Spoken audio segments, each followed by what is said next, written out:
আজ ছিল বিশ্বহরি মা মনসা দেবীর পূজা। তো আজকে মনসা পূজা আর এই গলাচিপা মন্দির আছে এখানে একটা অনেক বড় মনসা মন্দির যেটা সেখানে খুব ধুমধাম আয়োজন করে একদম বাজনা দিয়ে পূজাটা করা হয়। এটা আমাদের ওখানে পূজা হয় ঠিক আছে, কিন্তু এইভাবে এত জাঁকজমকভাবে পূজা আমি দেখিনি।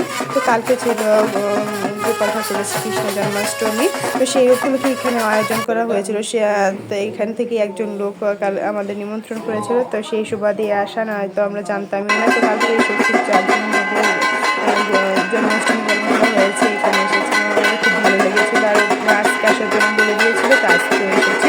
তো এই যে মনসা পূজাটা হয়ে গেছে, এবার যজ্ঞ হচ্ছে আর সবাই জল ধরতে গিয়েছিল বাজনা নিয়ে একদম সুন্দরভাবে নাচতে নাচতে, খুব মজা হয়। তো সেখান থেকে জলটা ঘুরে আনা হয়েছে, মা মনসা দেবীকে স্নান করানোর পর পূজা হলো, এবার যজ্ঞ হচ্ছে, এরপর হচ্ছে পুষ্পাঞ্জলি হবে। তো আমরা উপাস ছিলাম, তো অঞ্জলি দিব এখন সবাই মিলে।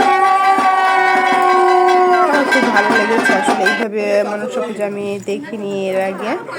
আমাদের ওখানে হয়, তো ছোটো সময় দেখে এসেছি, আমাদের পাশের বাসাতে হতো, আমরা সেখানে অঞ্জলি দিতাম আর যেতাম। এবার অঞ্জলি হচ্ছে, এই আরতি হচ্ছে, অনেক লোকজন আসে এখানে, খুব মজা হয়।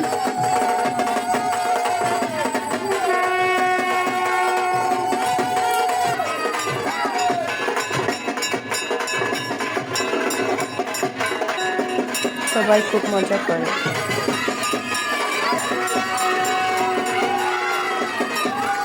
এবার ধুনুচি নাচ হচ্ছে, সবাই এখানে খুব মজা করে। আমার খুব ভালো লেগেছে এখানে আসার পরে।